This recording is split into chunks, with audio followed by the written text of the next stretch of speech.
Bonjour, bonjour, bienvenue sur weformyou.fr.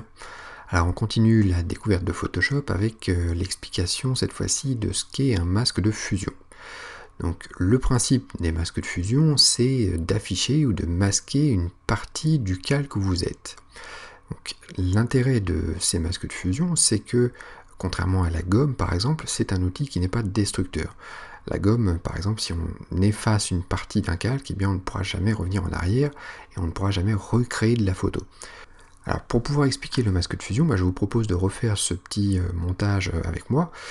Donc c'est un montage qui n'a pas vocation à être réaliste, hein. On va tout simplement mixer trois photos. Donc on a le petit village en bas, on a les montagnes enneigées, puis le coucher de soleil au-dessus. Et donc on va essayer de mixer ces trois photos grâce au masque de fusion.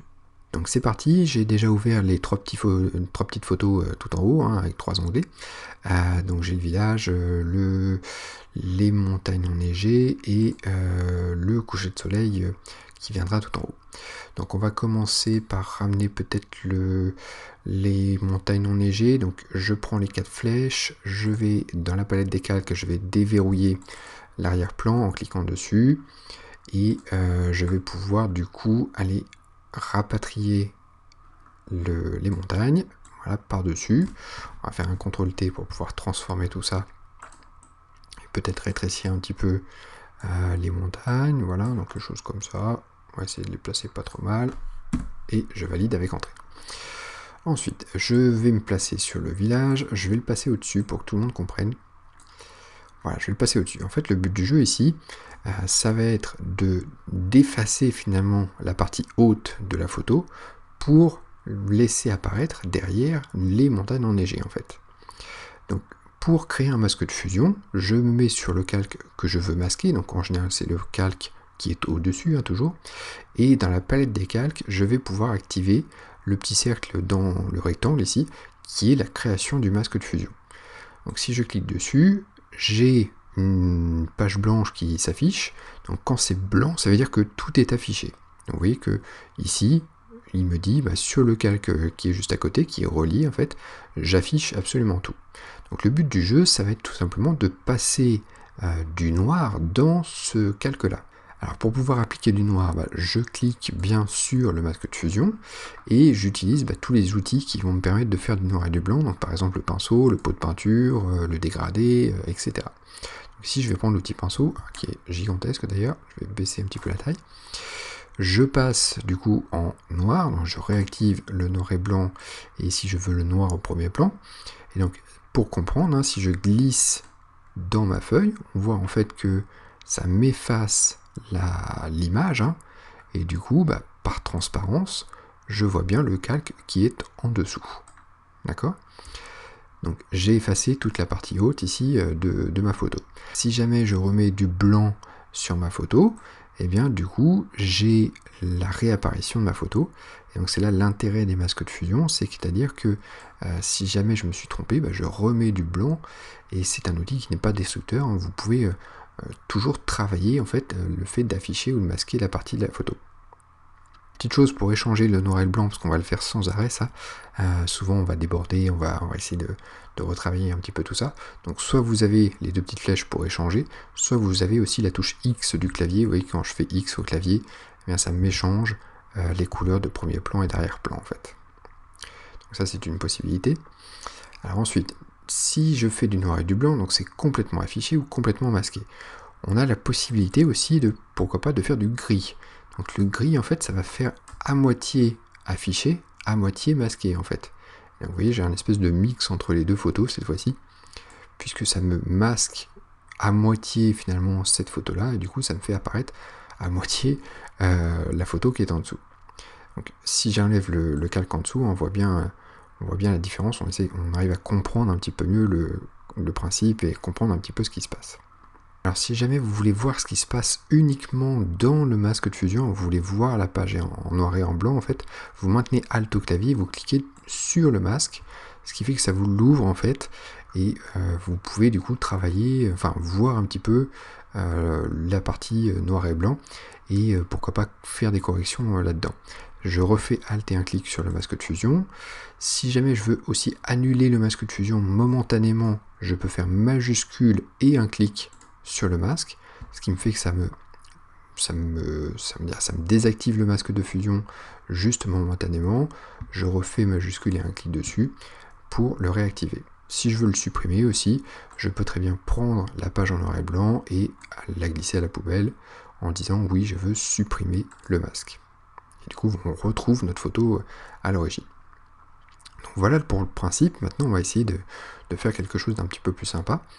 Donc je réactive un masque de fusion, je suis bien en page blanche ici. Je vais passer vraiment en noir et blanc, donc avec du noir. Je vais prendre un pinceau qui va être très peu dur, pardon. Donc dureté 0, voilà. Et je vais glisser tout simplement pour mettre du noir dans mon masque de fusion et du coup masquer cette partie de photo. Donc on va essayer de prendre quelque chose, on va essayer de suivre un petit peu les contours de la montagne là, voilà, quelque chose comme ça. Ici, hop, et puis ici, voilà, on va faire un gros coup de noir ici, voilà, et puis donc voilà, le but du jeu, je vous disais, c'est pas forcément que ce soit réaliste, puisqu'on se doute bien forcément qu'un montage comme ça, bah, c'est pas possible, mais c'est plutôt pour vous faire comprendre, on va dire, le principe des masques de fusion. Voilà. Donc on a un petit mix entre nos deux photos. On va essayer de faire la même chose maintenant sur le coucher de soleil. Donc je vais rapatrier le coucher de soleil, donc avec les 4 flèches, je déverrouille l'arrière-plan et je ramène ce fichier-là de l'autre côté. On va essayer de placer assez bien la photo, quelque chose comme ça. On va la passer tout en dessous, pour qu'elle soit complètement derrière. Et du coup, c'est le même principe. Je vais devoir masquer en fait le ciel bleu ici pour pouvoir laisser apparaître derrière le coucher de soleil. Donc je me mets sur le masque, sur le calque que je veux masquer et je fais le masque de fusion. J'active le masque de fusion. Donc, du coup, je vais pouvoir encore passer en pinceau noir et donc si je glisse ici, eh bien j'ai bien la photo qui se masque et du coup qui va laisser apparaître la photo en dessous. Donc voilà, on va essayer de faire un truc pas trop mal. On va essayer de passer par là à chaque fois, d'aller au plus proche des montagnes. Alors même si on va pas aller pile poil dessus parce que sinon ça ferait vraiment peut-être trop découpé et trop réaliste là pour le coup. Voilà, et quelque chose comme ça. Alors du coup je vois qu'il y avait d'autres montagnes derrière dans le coucher de soleil. On va essayer de corriger un petit peu ce truc là. Alors là j'ai débordé, vous voyez, j'ai débordé sur la montagne, j'ai mis du noir en fait dessus, du coup ça a masqué la montagne. Donc je rétrécis un petit peu le pinceau, je fais X pour passer en blanc au premier plan, et du coup je remets du blanc ici pour que ça redevienne en fait la photo de départ. Voilà, donc quelque chose comme ça. Donc maintenant je vais corriger un petit peu l'aspect montagne ici. Ce que je vais faire, je vais pas m'embêter, en fait je vais tout simplement agrandir les montagnes enneigées, ce qui fait que ça va masquer, enfin ça va passer par-dessus le reste. Donc je mets bien sur le bon calque celui qui m'intéresse, je fais CTRL T pour transformer, et je vais réagrandir un petit peu. Voilà. Quelque chose comme ça, je valide avec entrée, et je pourrais même descendre peut-être un petit peu le coucher de soleil. Donc si je le descends un petit peu, voilà, c'est juste que je voulais pas voir la montagne au-dessus, et donc maintenant je vais recadrer ma photo pour enlever la partie haute ici. Donc je vais faire un petit coup de recadrage, et hop, je vais recadrer ma photo, voilà, et je le valide avec entrée. Ah, d'ailleurs, je crois qu'il me manque un petit millimètre ici.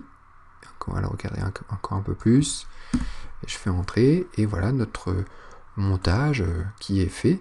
Ce qui fait qu'on a réussi du coup à fusionner finalement 3 photos l'une à l'autre grâce au masque de fusion.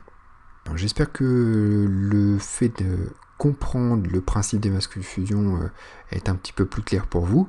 C'est vraiment un des grands principes de Photoshop qu'il faut absolument comprendre si vous voulez aller plus loin dans Photoshop. Voilà, donc n'hésitez pas à laisser des commentaires en bas de la vidéo si jamais vous avez des questions ou si jamais vous avez essayé de refaire la vidéo.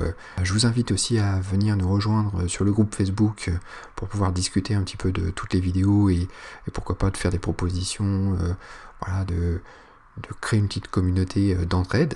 N'hésitez pas aussi à vous abonner à la chaîne et à cocher la petite cloche pour pouvoir être au courant des prochaines vidéos. Et puis moi je vous dis à bientôt pour une prochaine vidéo.